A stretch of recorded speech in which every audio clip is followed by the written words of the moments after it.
Hello friends. स्वागत है आपका हमारे यूट्यूब चैनल जीएस कैप्सूल में। आई होप आप सभी लोग अच्छे होंगे और आपकी तैयारी अच्छी चल रही होगी। फ्रेंड्स, आप सभी को पता है हम अपने इस चैनल के माध्यम से यूपीपीएससी और यूपी ट्रिपल एससी से संबंधित सभी स्टडी मटेरियल आपको रेगुलरली प्रोवाइड कराते रहते हैं। तो इसी संबंध में जूनियर असिस्टेंट की जो 1262 पोस्ट की भर्ती आई है, जिसका अगस्त में एग्जाम है, उसके लिए मैं आपको हिंदी और जीएस के वीडियोस बनाकर दे रहा हूँ। इसमें मैं ऑलरेडी प्लेलिस्ट में कई सारी वीडियो डाल चुका हूं, तो अगर आपने अभी तक वो नहीं देखे हैं तो प्लीज़ वो जाकर देख लीजिए। और अगर आप हमारे चैनल पर नए हैं तो प्लीज़ इसे सब्सक्राइब जरूर कर लीजिए। आज हम बात करेंगे विशेषण और क्रिया की। इसमें भी लगभग हम 60 से ज़्यादा प्रश्न देखेंगे दोनों टॉपिक्स के, जो 2015 से 2022 तक यूपी ट्रिपल एससी की विभिन्न प्रतियोगी परीक्षाओं में पूछे गए हैं। ठीक है, तो चलिए शुरू करते हैं। अब हमारा टॉपिक है विशेषण। तो देखिए, अगर विशेषण की सिंपल डेफिनेशन की बात करें तो क्या है कि संज्ञा अथवा सर्वनाम की विशेषता बताने वाले शब्द विशेषण कहलाते हैं। अब देखिए, विशेषण में आपका कुछ भी हो सकता है। वो गुण हो सकता है, वो दोष हो सकता है, वो कोई संख्या हो सकती है, वो परिमाण हो सकता है या मात्रा हो सकती है। इस तरीके की किसी भी तरीके की विशेषता वो हो सकती है। तो अगर बात करें तो विशेषण के मेनली जो 4 टाइप्स हैं, लेकिन उन 4 टाइप्स में भी अंदर कई सारे टाइप्स होते हैं। तो उसके लिए मैंने जो पीएन पांडे सर की बुक है उसका टेबल आपके लिए लगाया है, उससे आपको ज्यादा बेहतर समझ में आएगा। यहाँ पर आप देख सकते हैं विशेषण के भेद।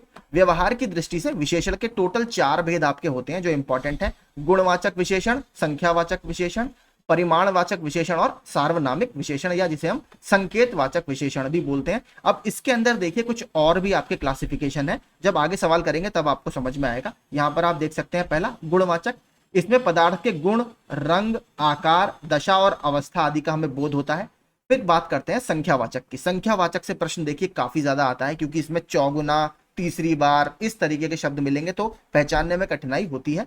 तो इसमें देखिए कौन कौन से होते हैं आपके: गणना बोधक, क्रम बोधक, आवृत्ति बोधक, समुदाय बोधक और प्रत्येक बोधक। इसके अलावा देखिए क्रम बोधक के आपके 2 अलग टाइप हैं, एक पूर्णांक बोधक और एक अपूर्णांक बोधक। फिर बात करें परिमाणवाचक की, तो परिमाणवाचक के 2 टाइप हैं, निश्चित परिमाणवाचक और अनिश्चित परिमाणवाचक।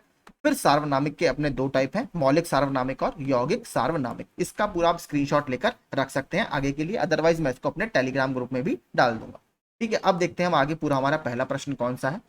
इनमें से कौन सा विकल्प संख्यावाचक विशेषण है? तो देखिए सीधा, डरपोक, नया। तो इसमें सीधा आपको दिख रहा है 2 दर्जन जो है ये संख्यावाचक विशेषण है।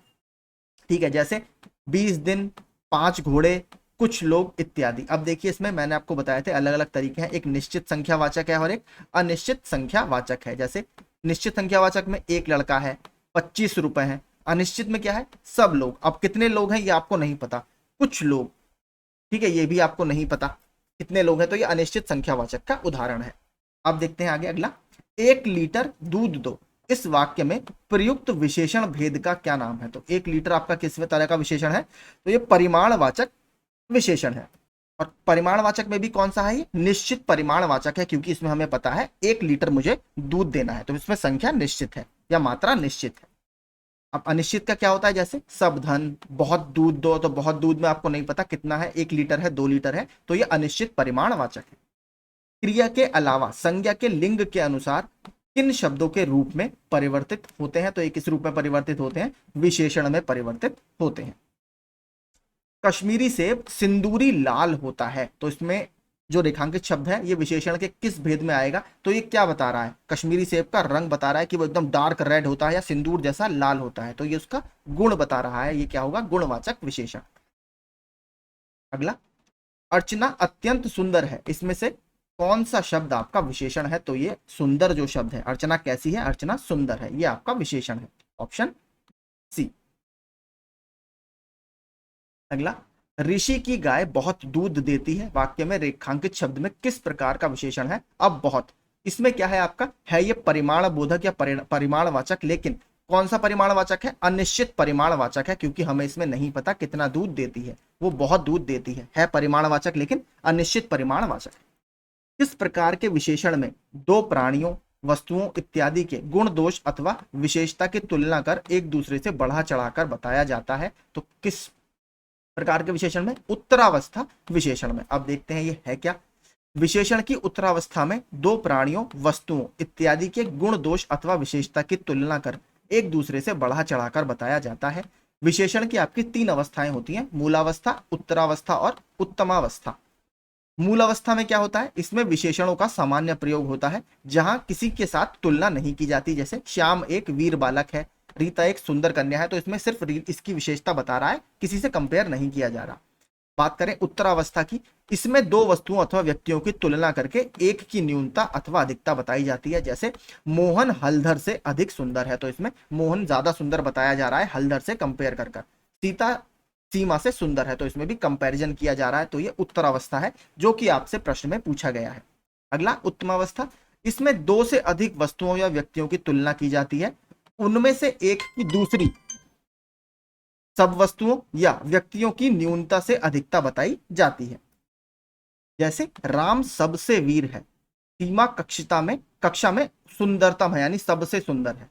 ठीक है, तो ये आपका उत्तमावस्था में विशेषण हो गया।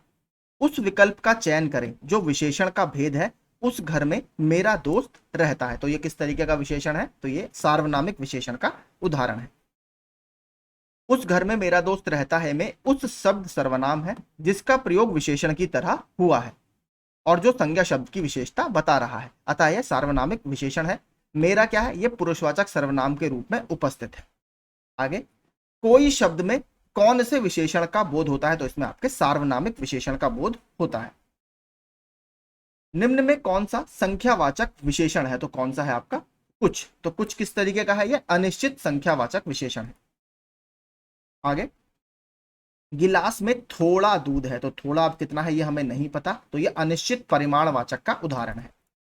आगे, पर्वतीय में कौन सा विशेषण है, तो पर्वतीय में आपका गुणवाचक विशेषण है, पर्वत से बना है आपका पर्वतीय विशेषण। ये आरो यारो में बहुत पूछे जाते हैं कि इस शब्द से क्या विशेषण बनेगा, जैसे धर्म से बना धार्मिक, इस तरीके से। निम्न में कौन सा शब्द विशेषण है, तो इसमें कौन सा विशेषण है, साफ दिख रहा है आपको, चमकीला, चमक से बना आपका चमकीला।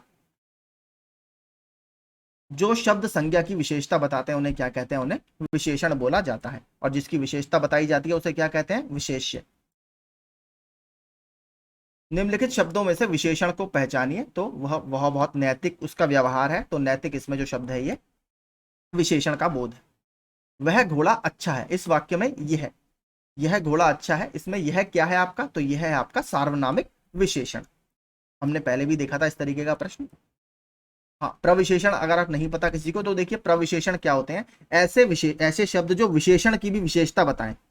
ठीक है, जो विशेषण की भी विशेषता बताता है उसे बोला जाता है प्रविशेषण। जैसे राम बहुत अच्छा है, तो अच्छा तो राम की विशेषता बता रहा है, लेकिन वो बहुत अच्छा है, तो इसमें बहुत क्या है, अच्छे की विशेषता बता रहा है, तो ये बहुत क्या हुआ, प्रविशेषण। जैसे सीमा अत्यंत सुंदर है, तो सीमा सुंदर है, सुंदर विशेषण हो गया, लेकिन अत्यंत सुंदर है तो अत्यंत सुंदर की विशेषता बता रहा है, तो अत्यंत क्या हुआ, प्रविशेषण। आगे चलते हैं। निम्न में विशेषण शब्द है, तो इसमें कौन सा है आपका, जो शब्द उचित है। ठीक है, उचित आपका गुणवाचक विशेषण है। अगर हम बाकी देखें, लड़कपन, कठोरता तथा घबराहट, ये मैंने कल आपको बताया था, अगर कल का वीडियो देखा होगा संज्ञा और सर्वनाम वाला, ये भाववाचक संज्ञा है, जो प्रत्यय लगाकर बनते हैं ज्यादातर वो सभी भाववाचक संज्ञा के उदाहरण होते हैं। स्त्री शब्द का विशेषण क्या है, तो यह है स्त्रैण। ठीक है, ऑप्शन डी। विशेषण शब्द बताइए, इसमें से विशेषण क्या है, तो क्षम्य, सिंपल है ये भी, क्षम्य। यह मकान मेरे भाई का है, इसमें रेखांकित पद क्या है, यह, तो ये आपका किस, तो ये सार्वनामिक विशेषण का उदाहरण है। ठीक है, सार्वनामिक विशेषण तो संकेतवाचक सर्वनाम विशेषण। अर्चना अत्यंत सुंदर है, तो देखिए सुंदर तो आपका विशेषण हो गया, लेकिन इसने पूछा है रेखांकित पद का भेद बताना है, तो अत्यंत क्या हुआ, सुंदर की भी विशेषता बता रहा है, और जो विशेषण की विशेषता बताएं क्या कहलाते हैं, प्रविशेषण। ऑप्शन बी हमारा यहां पर सही होगा। निम्न में विशेषण शब्द कौन सा है, तो बुढ़ापा, तो देखिए मैंने बताया था क्या होता है, भाववाचक संज्ञा है, बूढ़े से बना प्रत्यय लगाकर बुढ़ापा, तो इसमें क्या है, शांत, कि वह शांत स्वभाव का व्यक्ति है, तो स्वभाव की उसकी विशेषता बता रहा है कि वो शांत है। आगे चलते हैं। निम्नलिखित शब्दों में से कौन सा शब्द विशेषण है, तो कौन सा शब्द विशेषण है, अनुशासित। अगला, दृश्य बहुत ही मनोरम था, वाक्य के रेखांकित शब्द का विशेषण भेद है, तो किस तरीके का विशेषण है, दृश्य की सुंदरता बता रहा है, उसका गुण बता रहा है, तो ये होगा गुणवाचक विशेषण। वह बहुत मधुर गाता है, इसमें प्रविशेषण शब्द का चयन कीजिए, तो देखिए मधुर गाता है, गाना उसका मीठा है मतलब मधुर है, ये विशेषण हो गया, लेकिन कैसा मधुर की भी विशेषता कौन बता रहा है, तो ये है आपका बहुत। Option B. बड़ा घर, छोटा आदमी, नीला वस्त्र में विशेष्य कौन कौन से हैं? तो घर की विशेषता बताई जा रही है तो घर हो गया। आदमी की विशेषता बताई जा रही है कि वो छोटा है तो आदमी हो गया। नीला वस्त्र की विशेषता बताई जा रही है कि नीला वस्त्र है, तो घर, आदमी और वस्त्र। ऑप्शन सी हमारा यहाँ पर ठीक होगा। जिसकी विशेषता बताई जाती है उसे विशेष्य कहा जाता है। अनुमान का विशेषण क्या होगा? हमने पीछे ही देखा था, जैसे अनुशासन का क्या था? अनुशासित। उत्कर्ष एक कुशाग्र विद्यार्थी है, यहाँ कुशाग्र कौन सा विशेषण है? तो कुशाग्र क्या बता रहा है? उस विद्यार्थी का गुण बता रहा है कि वो अच्छा विद्यार्थी है, कुशाग्र विद्यार्थी है, पढ़ने में निपुण है, तो ये गुणवाचक विशेषण का उदाहरण है। कला का अंतिम और सर्वोच्च ध्येय सौंदर्य है, वाक्य में कितने विशेषण हैं? तो इसमें अगर हम देखें तो एक हो गया अंतिम, ठीक है, दूसरा सर्वोच्च, और आपका तीसरा ध्येय। तो आपका कितने होगा? 1 2 3 इसमें विशेषण है। अगला, मीरा ने आधा लीटर दूध पी लिया, तो आधा लीटर किस तरीके का है? ये परिमाणवाचक, संख्यावाचक नहीं है, परिमाणवाचक होगा। मेरा बच्चा नहीं खेलेगा, रेखांकित शब्द क्या है? सॉरी, कोई बच्चा नहीं खेलेगा, रेखांकित शब्द क्या है? तो कोई बच्चे, इसमें क्या होगा? कोई आपका हुआ सार्वनामिक विशेषण का उदाहरण। विशेषण शब्द जिस संज्ञा या सर्वनाम की विशेषता बतलाते हैं उन्हें क्या कहते हैं? उन्हें बोला जाता है विशेष्य। जिसकी विशेषता बतलाई जाए वो विशेष्य होगा। प्राचीन शब्द विशेषण के किस प्रकार में आता है? तो प्राचीन किस तरीके का विशेषण है? तो ये प्राचीन इमारत है, तो इमारत की विशेषता बता रहा है, गुण बता रहा है, तो ये गुणवाचक विशेषण का उदाहरण है। अभ्यास का विशेषण रूप क्या है? देखिए यही प्रश्न मैं कह रहा था, इस तरीके के प्रश्न बहुत आते हैं। एक टेबल है पीएन पांडे में, वो मैं टेलीग्राम में डाल दूंगा, आप लोग डाउनलोड कर लीजिएगा। तो इसका होगा आपका अभ्यासी। निशा का विशेषण रूप क्या है? तो ये होगा नैश, ठीक है, नैश। जलीय का विशेष रूप क्या है? तो जलीय किससे बना है आपका? ये बना है जल से। भीम का विशेष रूप क्या है? तो भीम का विशेष रूप है भूमि, सॉरी माफ कीजिए, भौम, भौम है ये, ठीक है, ऊपर थोड़ा दिख नहीं रहा साफ से, ये भौम है, याद रखिएगा, नीचे आप पढ़ सकते हैं भौम। भौम किससे बना है आपका? भूमि से बना है, तो भौम हो गया विशेषण, भूमि हो गया विशेष्य। महान का उत्तरावस्था क्या होगा? तो महान का उत्तरावस्था होगा महत्तर, महत्तर, ठीक है। इसमें हमने पढ़ा था मूल अवस्था, उत्तरावस्था और उत्तम अवस्था, ठीक है, और उत्तम अवस्था क्या होगी? महत्तम। चलते हैं, गुरु का उत्तम अवस्था क्या होगा? तो इसमें पूछिए उत्तम अवस्था, तो ये होगा आपका गुरुतम, ऑप्शन ए। यह दृश्य बहुत सुंदर है में बहुत सुंदर कौन सा विशेषण है? तो ये आपका, अगर बात करें, प्रविशेषण है, क्योंकि सुंदर तो विशेषण हो गया, बहुत आपका क्या बता रहा है? सुंदरता की भी विशेषता बता रहा है। आगे देखते हैं, काफी में कौन सा विशेषण है? तो काफी में आपका अनिश्चित परिमाणवाचक विशेषण है, ठीक है, अनिश्चित परिमाणवाचक। अगला देखते हैं, दो प्राणियों तथा वस्तुओं के बीच तुलना की जाती है तो क्रिया किस रूप में दिखाई पड़ती है? तो अगर तुलना दो उसमें की जा रही है तो उत्तरावस्था में दिखाई पड़ेगी, और अगर कई सारों में की जा रही है तो उत्तम अवस्था आएगी। जैसे महत्ता का क्या था आपका? महत्तर था, और फिर महत्तम। जैसा काम वैसा दाम, इसमें जैसा व्याकरणात्मक किस कोटि का है? तो ये विशेषण कोटि का है। अब देखते हैं हमारे क्रिया। अगर आपको विशेषण का सेक्शन पसंद आया हो, आपको लगा हो कि ये क्वेश्चन इंपॉर्टेंट है एग्जाम के पॉइंट ऑफ व्यू से, तो प्लीज चैनल को सब्सक्राइब और वीडियो को लाइक जरूर कीजिएगा। अब देखते हैं हम क्रिया। सोहन गांव का मकान देख रहा है, इस वाक्य में क्रिया शब्द कौन सा है? तो इसमें देख रहा है, ये आपका क्रिया शब्द है। क्रिया भी बहुत ज्यादा टफ टॉपिक नहीं है। सोहन गांव का मकान देख रहा है, इस वाक्य में क्रिया शब्द देख रहा है। जिस शब्द से किसी काम का करना या होना समझा जाए उसे क्रिया कहते हैं। यही इसकी सबसे सिंपल डेफिनेशन है। क्रिया का मतलब ही देखिए यही है, करना। तो किसी काम का अगर करना या होना समझा जाए उसे क्रिया कहा जाता है। जैसे पढ़ना, लिखना, चलना, दौड़ना, ये सभी क्रिया के उदाहरण है। क्रिया विकारी शब्द है जिसके रूप लिंग, वचन और कारक के अनुसार बदलते हैं। आगे, निम्नलिखित किस वाक्य की क्रिया अकर्मक है? तो दो टाइप की क्रिया होती है, सब जानते ही होंगे, सकर्मक क्रिया और अकर्मक क्रिया। अगर हम देखें इसमें पक्षी उड़ रहे हैं, तो यह क्रिया आपकी यहां पर अकर्मक क्रिया है। कैसे? अगर आप देखें, जिन क्रियाओं का व्यापार और फल कर्ता पर पड़े वे अकर्मक क्रिया कहलाती हैं। तो अकर्मक क्रियाओं में आपका क्या है? कोई कर्म नहीं होता, क्रिया का व्यापार और फल दूसरे पर ना पड़कर किस पर, स्वयं पर पड़ता है। जैसे बच्चा सो रहा है तो बच्चे के ऊपर स्वयं प्रभाव पड़ रहा है, ये हो गया अकर्मक। श्याम हंस रहा है तो किसी और पर नहीं बल्कि उसी के ऊपर पड़ रहा है, स्वयं कर्ता पर। ऐसे ही पक्षी उड़ रहे हैं तो पक्षियों के ऊपर इसका इंपैक्ट पड़ रहा है या प्रभाव पड़ रहा है। और इसके उल्टे की बात करें, अगर सकर्मक क्रिया की बात करें तो सकर्मक क्रिया में क्या होता है, जिस क्रिया के व्यापार का फल आपका कर्म पर पड़ता है या कार्य पर पड़ता है उसे सकर्मक क्रिया कहते हैं। जैसे मंजुल आम खा रहा है, यहां खा रहा है, क्रिया के व्यापार का फल किस पर पड़ रहा है, यहां आम पर पड़ रहा है कि आम को खाया जा रहा है। ठीक है, इसी तरीके का एग्जाम्पल आपको आगे देखने के लिए मिलेंगे, तब हम बात करेंगे। आगे चलते हैं। किस समूह में शब्द ठीक प्रकार से रखे गए हैं, भाववाचक संज्ञाएं निराशा, हताशा, भलाई, विजय, भाग्य, विशेषण शक्तिशाली, पराधीन, सभ्य, स्वेच्छाचारी, पुराना, सर्वनाम, मैं, तुम, हम, तुम्हारा, क्या, क्यों, और अकर्मक क्रियाएं लजाना, मरना, सोना और पढ़ना।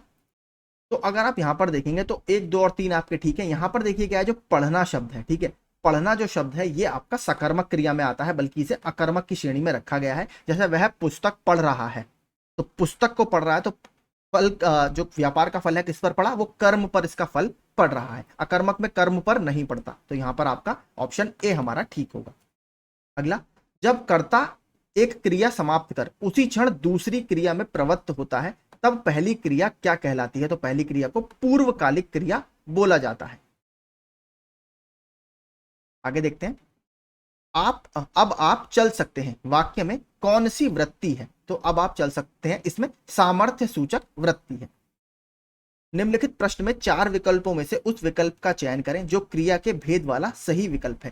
दीपा ने गाय को चारा खिलाया, तो इसमें किस तरीके की क्रिया है, आपका द्विकर्मक क्रिया है। तो अगर आप देखेंगे कुछ क्रियाएं वो 2 कर्म वाली होती हैं, 2 कार्य वाली होती हैं। जैसे इसमें क्या है आपका गाय और चारा। निम्नलिखित प्रश्न में 4 विकल्पों में से उस विकल्प का चयन करें जो पक्ष के भेद का सही विकल्प हो। जैसे दीपा लगातार पढ़ाई करती थी इसलिए कक्षा में प्रथम आई, तो इसमें क्या है आपका अभ्यास बोधक पक्ष है। सिंपल, ये तो आपको पढ़ के ही लग रहा होगा। नीचे आप देखिए और भी पक्ष पढ़ सकते हैं, आरंभ बोधक, नित्यता बोधक, प्रगति बोधक, पूर्णता बोधक और निश्चयता बोधक पक्ष। और अभ्यास बोधक आपका ये लास्ट में आ ही गया। आगे, निम्नलिखित प्रश्न में 4 विकल्पों में से उस विकल्प का चयन करें जो वृत्ति के साथ सही वाक्य का भेद विकल्प है। यदि सारा सामान मिल गया तो भोजन अच्छा बनेगा, तो इसमें क्या है संकेतार्थ। ठीक है, संकेतार्थ। नीचे आप देख सकते हैं और भी एग्जाम्पल है, ये आप पढ़ सकते हैं। निम्नलिखित प्रश्नों में से 4 विकल्पों में से उस विकल्प का चयन करें जो पक्ष के भेद का सही विकल्प हो। अब सीता चलने लगी, तो अब सीता चलने लगी, ये क्या है आरंभ बोधक पक्ष है जो हमने ऊपर देखे थे। अगला देखते हैं। निम्नलिखित प्रश्न में 4 विकल्पों में से वही सेम प्रश्न है, जरा मेरी सहायता कीजिए, तो इसमें क्या है आपका विध्यर्थ है। विध्यर्थ मतलब विधि संबंधी तात्पर्य अथवा क्रिया करने वाला भाव कि जरा मेरी सहायता कीजिए। आगे, रोहन चाय पीकर बैठ गया, तो रोहन चाय पीकर बैठ गया, इसमें किस तरीके का क्रिया है, तो ये आपकी पूर्वकालिक क्रिया है। ठीक है, इसमें क्या होता है, जब कर्ता एक क्रिया को समाप्त करके तत्काल किसी दूसरी क्रिया को प्रारंभ करता है तब पहली क्रिया पूर्वकालिक क्रिया कहते हैं। तो इसमें क्या है, चाय पी उसने फिर वो बैठ गया, तो ये क्या है पूर्वकालिक क्रिया है। निम्न में प्रेरणार्थक क्रिया कौन सी है, तो ये आपकी क्या है दिलाना, ये आपकी प्रेरणार्थक क्रिया है। जिन क्रियाओं से इस बात का बोध हो कि कर्ता स्वयं कार्य ना कर किसी दूसरे को कार्य करने के लिए प्रेरित करता है, वे प्रेरणार्थक क्रियाएं कहलाती हैं। पढ़ रहा था, इसमें कौन सी क्रिया है, तो इसमें संयुक्त क्रिया है। जैसे वह खाने लगा, पेड़ से कूद पड़ा, तो इसमें क्या होता है, जब कोई क्रिया 2 क्रियाओं के संयोग से बनती है तो उसे संयुक्त क्रिया कहते हैं। वह शाम को घर जाएगा, वाक्य में वृत्ति का अर्थ का कौन सा भेद है, तो इसमें कौन सा भेद है, निश्चयार्थ, कि वह शाम को, हमें टाइम भी पता है, वो शाम को घर जाएगा। आगे, वह भोजन बनाता है, इस वाक्य में कौन सा पक्ष है, तो वह आवर्ती मूलक पक्ष है। वह भोजन बनाता है, इस वाक्य में क्रिया का आवर्ती मूलक पक्ष है। इस पक्ष में क्रिया आपकी सदैव बनी रहती है। जिस क्रिया से संचालित व्यापार का फल कर्ता को छोड़कर कर्म पर पड़ता है उसे कौन सी क्रिया कहते हैं, तो हमने कहा था जब कर्म पर पड़े तो ये सकर्मक क्रिया कहलाती है। क्रिया के मूल रूप को क्या कहते हैं, तो क्रिया के मूल रूप को धातु कहा जाता है। राम सो रहा है, इस वाक्य में कौन सी क्रिया है? तो इसमें अकर्मक क्रिया है। जिस क्रिया का फल स्वयं कर्ता पर ही पड़ता है, हमने ऊपर बात की थी, तो सो कौन रहा है? राम सो रहा है। निम्न में प्रेरणार्थक क्रिया है, तो प्रेरणार्थक क्रिया कौन सी है आपकी? गिराना, ऑप्शन सी। अगला देखते हैं, निम्नलिखित में से सकर्मक क्रिया छांटिए। तो सकर्मक क्रिया में क्या होता है आपका? किस पर फल पड़ता है? कर्ता को छोड़कर आपका कर्म पर फल इसका पड़ता है। तो इसमें कौन सी है? जो लिखना क्रिया है ये आपकी सकर्मक क्रिया का उदाहरण है। बाकी चलना, मुस्कुराना, सोना ये अकर्मक क्रियाओं के उदाहरण है। आगे, क्रियार्थक संज्ञा सदा किस रूप में रहती है? तो क्रियार्थक संज्ञा जो होती है वो सदा एक वचन पुल्लिंग के रूप में रहती है। जैसे टहलना स्वास्थ्य के लिए अच्छा है, यहां टहलना क्रियार्थक संज्ञा है। कौन सा संयुक्त क्रिया का भेद नहीं है? तो दो क्रियाओं से मिलकर जो बनती है, कौन सा यहां पर नहीं है? नाम बोधक, ये आपका संयुक्त क्रिया का भेद नहीं है। कौन से हैं? जैसे अवकाश बोधक, निश्चय बोधक, नित्यता बोधक, ये संयुक्त क्रिया के भेद हैं। हथियाना, चिकनाना, ये किस प्रकार की क्रिया है? तो ये नाम धातु क्रिया है। ठीक है, नाम धातु क्रिया बेसिकली होती क्या है आपकी? संज्ञा या विशेषण से मिलकर बनने वाली क्रिया नाम धातु क्रिया कहलाती है। जैसे हाथ से हथियाना, बात से क्या बना? बतियाना, चिकना से चिकनाना। अब पढ़कर क्या होगा? इस वाक्य में कौन सी क्रिया है? तो इसमें पूर्वकालिक क्रिया है। पूर्वकालिक क्रिया के देखिए 2 से 3 एग्जाम्पल हमने देख लिया, तो ये भी इंपॉर्टेंट है। निम्न में प्रेरणार्थक क्रिया कौन सी है? तो यह है आपकी जगाना। नाम से ही आपको लग रहा होगा जगाया जा रहा है किसी दूसरे को। बालक इस पुस्तकालय में पढ़ रहा है, इस वाक्य में क्रिया कौन सी है? किस तरीके की क्रिया है? तो इसमें सकर्मक क्रिया है। चूड़ी अच्छी थी में कौन सी क्रिया है? थी कौन सी क्रिया है? तो थी इसमें पूछा है, तो थी किस तरीके की क्रिया है? ये योजक क्रिया है। जो योजक दो वाक्यांशों को जोड़ने का काम करे उसे संबंध द्योतक या योजक क्रिया कहते हैं। मूल अकर्मक धातुओं के साथ प्रत्यय जोड़कर बनाई गई क्रिया धातुएं क्या कहलाती हैं? तो इन्हें क्या बोला जाता है? साधित सकर्मक धातु। निम्नलिखित में से किस वाक्य में अकर्मक क्रिया है? तो अकर्मक क्रिया किसमें है? पानी बरस रहा है, तो जिसमें व्यापार का फल आपका किस पर पड़ता है? कर्ता पर पड़ता है, उसको बोला जाता है अकर्मक क्रिया।